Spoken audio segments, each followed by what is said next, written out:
जय हिंद दोस्तों, कैसे हो? उम्मीद करता हूँ सही मस्त होंगे, अपने शिक्षण कार्य में व्यस्त होंगे। स्वागत है सभी का बीएड एंट्रेंस 2025 के एग्जाम में। और आज हम करने वाले हैं सामान्य ज्ञान के मोस्ट और इम्पॉर्टेंट क्वेश्चन, जो कि सामान्य ज्ञान से बीएड एंट्रेंस के एग्जाम में 100 क्वेश्चन पूछे जाते हैं। दो क्लासेस चल रही हैं जीके जीएस की। यहाँ पर 25 क्वेश्चन लिए गए हैं। सभी क्वेश्चन बहुत ही महत्वपूर्ण हैं, एग्जाम में पूछे जाने की पूरी संभावना है। प्रैक्टिस सेट पेपर 8 है। चैनल पर जो भी नए हैं, चैनल को सब्सक्राइब कर लीजिए। चलिए क्लास को स्टार्ट करते हैं। और पहला क्वेश्चन है, शेर शाह ने ग्रांड ट्रंक रोड इनको जोड़ने के लिए बनवाई थी। आगरा को असामा से, आगरा को कन्नौज से, आगरा को सासाराम से, आगरा को अहमदनगर से। कौन सा ऑप्शन राइट है? क्वेश्चन बहुत ही महत्वपूर्ण है, या क्वेश्चन पढ़ाया भी जा चुका है।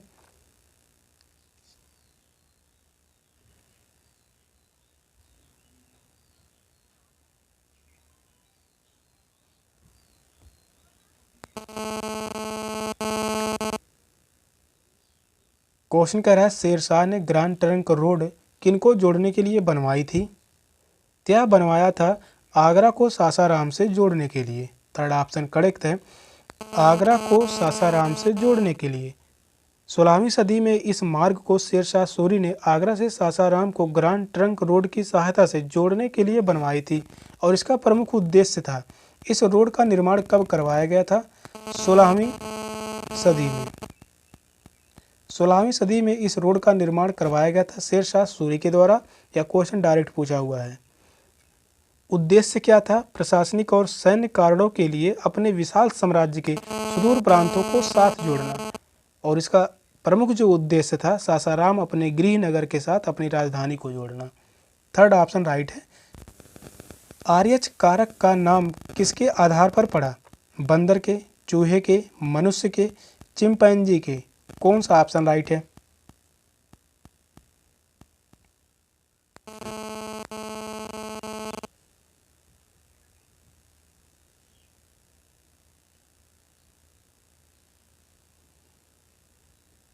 क्वेश्चन कह रहा है, आर्यच कारक का नाम किसके आधार पर पड़ा?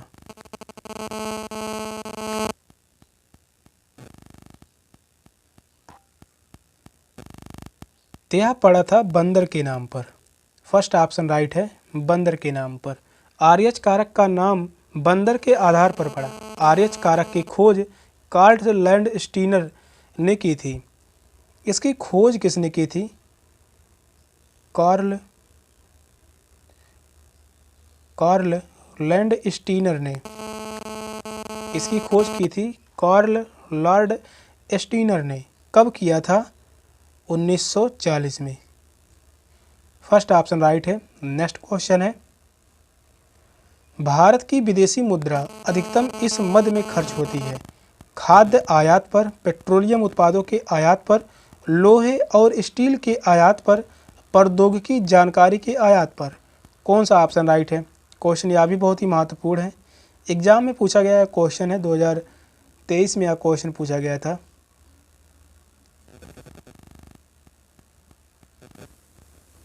क्वेश्चन कह रहा है, भारत की विदेशी मुद्रा अधिकतम इस मद में खर्च होती है? यह खर्च होता है पेट्रोलियम उत्पादों के आयात पर। सेकंड ऑप्शन राइट है, पेट्रोलियम उत्पादों के आयात पर खर्च होता है। भारत की विदेशी मुद्रा अधिकतम पेट्रोलियम उत्पादों के आयात पर ही खर्च होता है। सेकंड ऑप्शन राइट है। दुनिया में कुल टिन का 2/3 भाग यहाँ से आता है? चीन से, बोल्विया से, मलेशिया से, नाइजीरिया से। कौन सा ऑप्शन राइट है?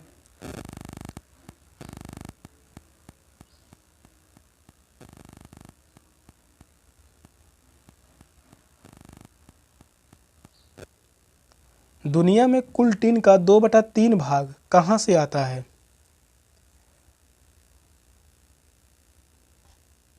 तो वह आता है चीन से। फर्स्ट ऑप्शन करेक्ट है, चीन से आता है। नेक्स्ट क्वेश्चन है, मीरा बहन इनकी अनुयायी थी? विनोबा भावे की, जयप्रकाश नारायण, महात्मा गांधी, सरदार पटेल। कौन सा ऑप्शन राइट है?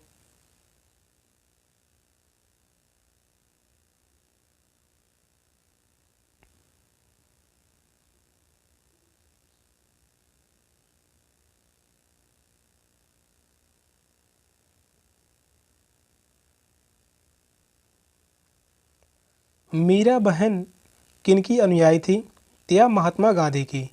थर्ड ऑप्शन राइट है, महात्मा गांधी। मीरा बहन ब्रिटेन के नौसेना अध्यक्ष एडमंड स्लेट की पुत्री थी और इनका वास्तविक नाम मैडलिन स्लेट था। इनका वास्तविक नाम क्या था? मैडलिन स्लेट इनका वास्तविक नाम था। और महात्मा गांधी के संपर्क में आने पर चरखा कातने और हिंदी में दक्षता प्राप्त की और यह महात्मा गांधी की अनुयायी थी। थर्ड ऑप्शन राइट है। गांधी जी का दांडी मार्च से प्रारंभ हुआ बारदोली, अहमदाबाद, सूरत, मुंबई। कौन सा ऑप्शन राइट है? क्वेश्चन यह भी बहुत ही महत्वपूर्ण है।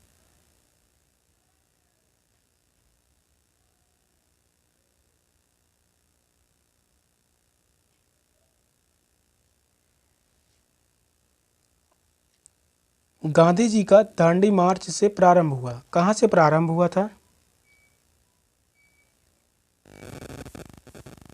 यह प्रारंभ हुआ था अहमदाबाद से। सेकंड ऑप्शन राइट है, अहमदाबाद से प्रारंभ हुआ था। कब प्रारंभ हुआ था? एग्जैक्ट डेट पूछा जाता है तो 12 मार्च 1930। 12 मार्च 1930 को यह प्रारंभ हुआ था दांडी मार्च। महात्मा गांधी ने अपने स्वयं सेवकों के द्वारा 12 मार्च 1930 को अहमदाबाद में स्थित साबरमती आश्रम से किया। कहाँ से? साबरमती आश्रम से किया था। साबरमती आश्रम से इस दांडी मार्च का प्रारंभ किया गया था और गांधी जी की इस दांडी मार्च यात्रा का मुख्य उद्देश्य अंग्रेजी द्वारा बनाए गए नमक के कानून को तोड़ना। इसका मुख्य उद्देश्य था नमक के कानून को तोड़ना। नमक के कानून को तोड़ना। और लगभग 24 दिन बाद 6 अप्रैल 1930 को दांडी पहुंचकर उन्होंने समुद्र तट पर नमक कानून को तोड़ा था। सेकंड ऑप्शन राइट है। नेक्स्ट क्वेश्चन है, भाखड़ा नांगल बांध किस नदी के ऊपर बना है? कोसी, झेलम, ब्यास या सतलज? कौन सा ऑप्शन राइट है? क्वेश्चन यह भी बहुत ही महत्वपूर्ण है, काफी बार एग्जाम में पूछे गए हैं।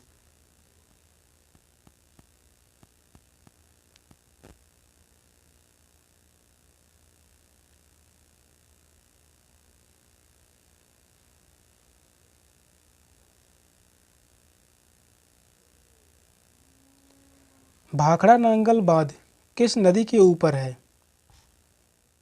यह जो है सतलज नदी पर बना हुआ है। फोर्थ ऑप्शन करेक्ट है, सतलज नदी पर बना हुआ है। भाखड़ा नांगल परियोजना पंजाब में सतलज नदी पर स्थित है। किस राज्य में है? यह जो है पंजाब राज्य में है। पंजाब राज्य में यह भारत की सबसे बड़ी बहुउद्देशीय नदी घाटी परियोजना है। यह भी क्वेश्चन पूछा गया है, सबसे बड़ी बहुउद्देशीय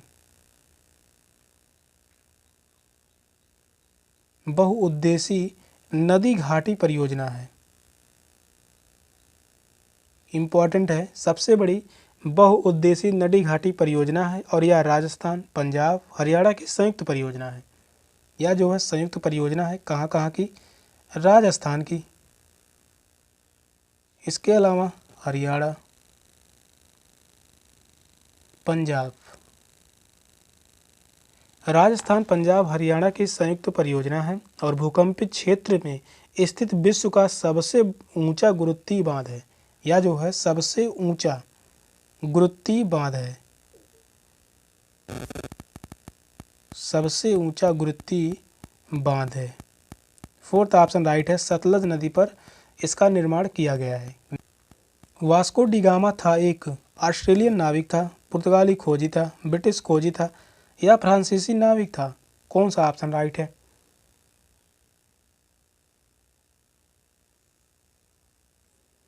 वास्को डी गामा क्या था? यह एक पुर्तगाली खोजी था। सेकंड ऑप्शन करेक्ट है, पुर्तगाली खोजी था। वास्को डी गामा एक पुर्तगाली नाविक यानी खोजी था और वास्को डी गामा ने भारत के समुद्री रास्तों की खोज की थी। सेकंड ऑप्शन राइट है। नेक्स्ट क्वेश्चन है, धान कहाँ की प्रमुख फसल है? भारत, रूस, चीन या जापान? कौन सा ऑप्शन राइट है?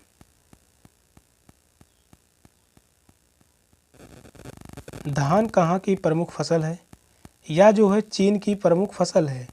धान जो है चीन की प्रमुख फसल है उसके बाद विश्व में धान उत्पादन में भारत का द्वितीय स्थान है। भारत का जो है धान उत्पादन में द्वितीय स्थान है। प्रथम स्थान किसका है? तो वह है चीन का। और धान की उपज के लिए सामान्यतः 100 सेंटीमीटर की आवश्यकता होती है। इसकी उपज के लिए 100 सेंटीमीटर वर्षा की आवश्यकता होती है। 100 सेंटीमीटर वर्षा की आवश्यकता होती है। भारत तथा पाकिस्तान को धान का जनक माना जाता है। भारत तथा पाकिस्तान को धान का जनक माना जाता है। थर्ड ऑप्शन राइट है। नेक्स्ट क्वेश्चन है, कंगारू इस देश का राष्ट्रीय प्रतीक है? Canada, Italy, Ireland, Australia. कौन सा ऑप्शन राइट है?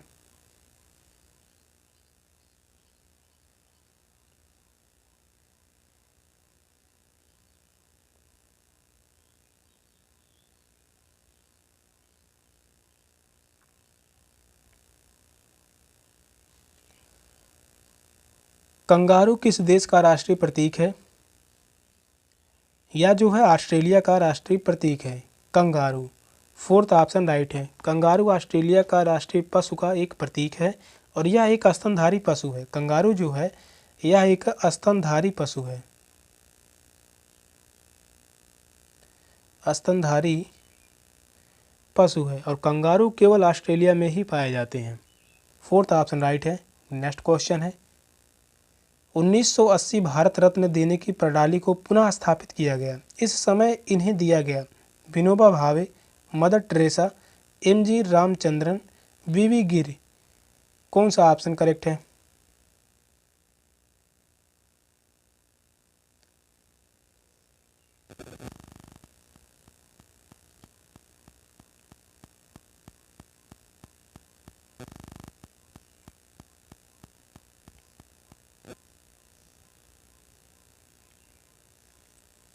उन्नीस सौ 80 भारत रत्न देने की प्रणाली को पुनः स्थापित किया गया। इस समय इन्हें दिया गया, किसे दिया गया था? मदर टेरेसा को। सेकंड ऑप्शन करेक्ट है, मदर टेरेसा। मदर टेरेसा को 1980 में भारत रत्न से सम्मानित किया गया और गरीबों और असहायों के लिए मानवीय कार्यों के लिए 1979 में नोबल के शांति पुरस्कार से भी सम्मानित किया गया है। इन्हें जो है नोबल पुरस्कार से भी सम्मानित किया गया है 1979 में नोबल के शांति पुरस्कार से सम्मानित किया गया है। सेकंड ऑप्शन करेक्ट है। नेक्स्ट क्वेश्चन है, लंदन में वेम्बले मैदान इस खेल से संबंधित है? क्रिकेट से, टेनिस से, हॉकी से या फुटबॉल से? कौन सा ऑप्शन करेक्ट है? क्वेश्चन इंपॉर्टेंट है।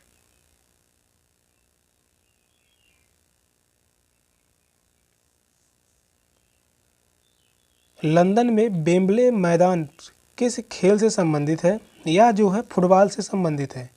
फोर्थ ऑप्शन करेक्ट है, फुटबॉल से संबंधित है। लंदन में वेम्बले मैदान फुटबॉल खेल से संबंधित है और यह 2007 में इसका उद्घाटन किया गया था। इस मैदान का उद्घाटन कब किया गया था?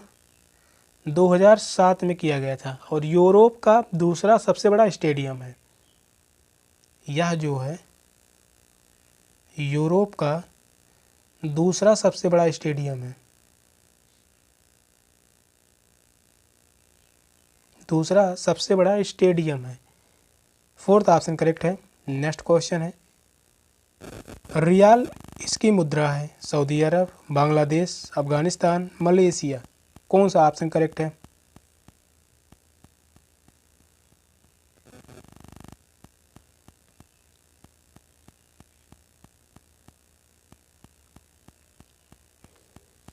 रियाल किसकी मुद्रा है? क्वेश्चन इंपॉर्टेंट है, या क्वेश्चन काफ़ी बार एग्जाम में पूछा गया है। यह जो है सऊदी अरब की मुद्रा है, रियाल। फर्स्ट ऑप्शन करेक्ट है। रियाल जो है सऊदी अरब की मुद्रा है। इसके अलावा अन्य 3 देशों की भी मुद्रा रियाल ही है और वह देश हैं ईरान है, ईरान की मुद्रा भी रियाल है, कतर की मुद्रा भी रियाल है, इसके अलावा Yemen.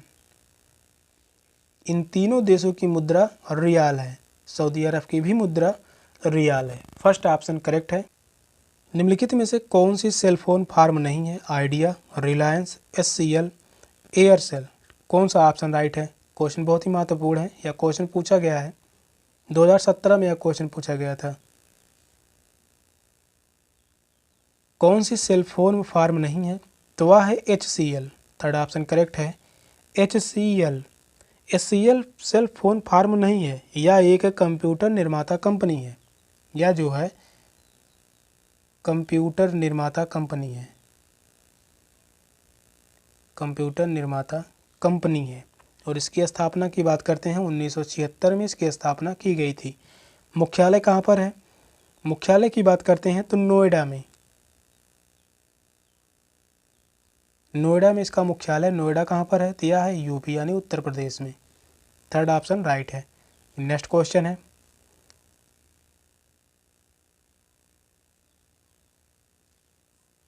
The gateway of India कहाँ पर स्थित है? मुंबई, दिल्ली, कोच्चि, बेंगलुरु। कौन सा ऑप्शन राइट है?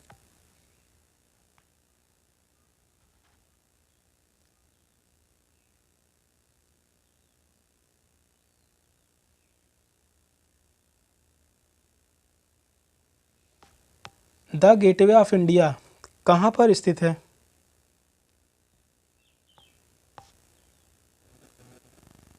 यह स्थित है मुंबई में। The gateway of India Mumbai में स्थित है। नेक्स्ट क्वेश्चन है, प्रतिध्वनि उत्पन्न होने का कारण है? ध्वनि का अपवर्तन, अवशोषण, परावर्तन, विवर्तन। कौन सा ऑप्शन राइट है?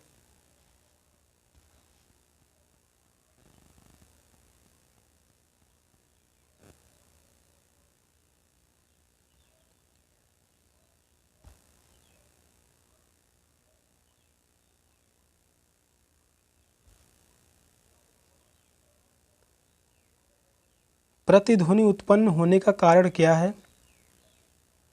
ध्वनि का परावर्तन। थर्ड ऑप्शन करेक्ट है, ध्वनि का परावर्तन। प्रतिध्वनि उत्पन्न होने का प्रमुख कारण ध्वनि का परावर्तन है, जबकि ध्वनि तरंगे दूर स्थित किसी टावर या पहाड़ से टकराकर परिवर्तित होती हैं, तो इस परिवर्तित ध्वनि को प्रतिध्वनि कहते हैं। थर्ड ऑप्शन करेक्ट है। नेक्स्ट क्वेश्चन है, हिंदी दिवस किस दिन मनाया जाता है? 11 जून, 28 सितंबर, 14 सितंबर, 10 अक्टूबर। कौन सा ऑप्शन करेक्ट है? हिंदी दिवस कब मनाया जाता है? हिंदी दिवस मनाया जाता है 14 सितंबर को। थर्ड ऑप्शन करेक्ट है, 14 सितंबर को हिंदी दिवस के रूप में मनाया जाता है। हिंदी दिवस 14 सितंबर को मनाया जाता है और भारत की स्वतंत्रता के बाद 14 सितंबर 1949 को संविधान सभा द्वारा यह निर्णय लिया गया कि भारत की राजभाषा हिंदी की खड़ी बोली होगी। हिंदी को कब अपनाया गया था? 1949 को। थर्ड ऑप्शन करेक्ट है। नेक्स्ट क्वेश्चन है, निम्न में से गेहूं की खेती के लिए कौन सी मिट्टी उचित है? काली मिट्टी, लाल मिट्टी, भूरी मिट्टी या दोमट मिट्टी। कौन सा ऑप्शन करेक्ट है?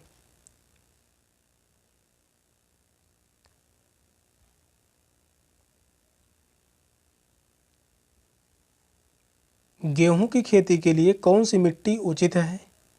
तो वह है दोमट मिट्टी। फोर्थ ऑप्शन करेक्ट है, दोमट मिट्टी। दोमट मिट्टी गेहूं की खेती के लिए उचित है और दोमट मिट्टी ज़्यादातर रेत और खाद का मिश्रण है। यह किसका मिश्रण होता है? रेत तथा खाद का। रेत तथा खाद का मिश्रण होता है और यह रेतीली के रूप में होती है। फोर्थ ऑप्शन राइट है। नेक्स्ट क्वेश्चन है, सबसे पुराना हिंदू महाकाव्य है? महाभारत, रामायण, अष्टाध्यायी, महाभारत। कौन सा ऑप्शन करेक्ट है?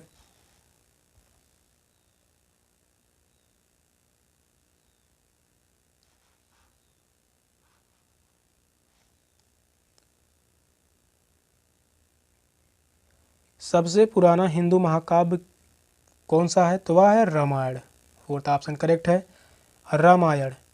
रामायण तथा महाभारत दोनों ही 400 ईसा पूर्व में क्रमशः वाल्मीकि के द्वारा तथा वेद व्यास द्वारा रचित एक ग्रंथ है। रचना कब हुई थी? 400 ईसा पूर्व।